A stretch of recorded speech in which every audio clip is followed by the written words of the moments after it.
So we've all heard it. The universe is 13.8 billion years old. It's printed in textbooks, it's taught in schools, it's repeated in documentaries. It's told as if it's scientific fact. But is it? What if I told you that the story you're being told rests on assumptions, and that many scientists are avoiding the most important questions? Let's start with what we can actually observe, the hard data. We see galaxies moving away from us. The further they are, the faster they appear to be moving. That's called redshift. It suggests that the universe is expanding. We also detect a faint background glow in every direction, the cosmic microwave background. Scientists interpret that as leftover radiation from a hot, dense origin, which they say supports a Big Bang model. And the large-scale structure of the universe, the way galaxies are spread out in clusters, matches up with simulations of an expanding universe over time. Pardon me. But here's where it gets interesting. None of these observations prove the universe is 13.8 billion years old. What they do is raise questions, and how we answer those questions depends on the assumptions we start with. What most people don't realize is that 13.8 billion year estimate is built on a model, and that model depends on assumptions. Yeah, I've got a lot of notes. First, scientists assume the laws of physics have always been the same. But how can we prove that? We can't go back in time and test it. Second, they assume the universe is the same everywhere, that it's homogeneous and isotropic. But that's not something we can verify at cosmic scales. It's a leap of faith. Third, they assume that redshift only comes from expansion. But what if there are other mechanisms? Some physics have proposed them, but those ideas rarely make it past the gatekeepers of mainstream journals.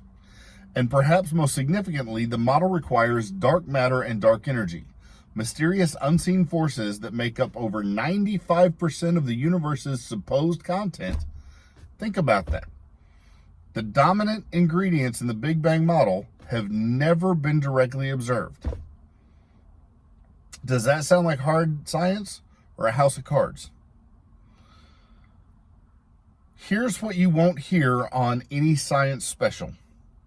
Some stars appear to be older than the universe itself. Look up the Methuselah star. Its estimated age has pushed cosmologists into awkward revisions more than once. And alternative models, they exist. Plasma cosmology, steady state theory, young Earth creationism. But they're dismissed or ignored because they don't fit the current narrative. And I'm going to talk about some of these things in other videos. At least one of them. But why? Because science just isn't about data. It's about interpretation. And interpretation is always shaped by worldview. If you start from a belief that God doesn't exist, or that he had nothing to do with creation, you're going to build a model that fits that view. But as Christians, we start from a different foundation. In the beginning, God created the heavens and the earth. The Bible doesn't give us a number like 13.8 billion years. It does give us a timeline, creation over 6 days, and genealogies that stretch back only thousands of years, not billions. That's not an anti-science. That's a difference of interpretation of the same universe grounded in God's revealed word. So the next time someone says to you, science proves the universe is billions of years old, ask them, what assumptions are baked into that claim? What data are they ignoring? And why is one worldview allowed while others are dismissed? My point is this. Science tells us this is how things are, period. It's proven, it's been gone over, it's been peer-reviewed. Well, first of all, what does peer-reviewed mean? Look that up. Secondly, how has it been proven? Based on what data, and how did you arrive at that data? How many assumptions are built into that data? Like the dark matter and dark energy that they're talking about in the universe that's never actually been seen or recorded, but has to exist for the models to work. So if it has to exist for the model to work, then it must be there. You know, the fact that all these things have to be there for the math to work, so they must assume that they exist.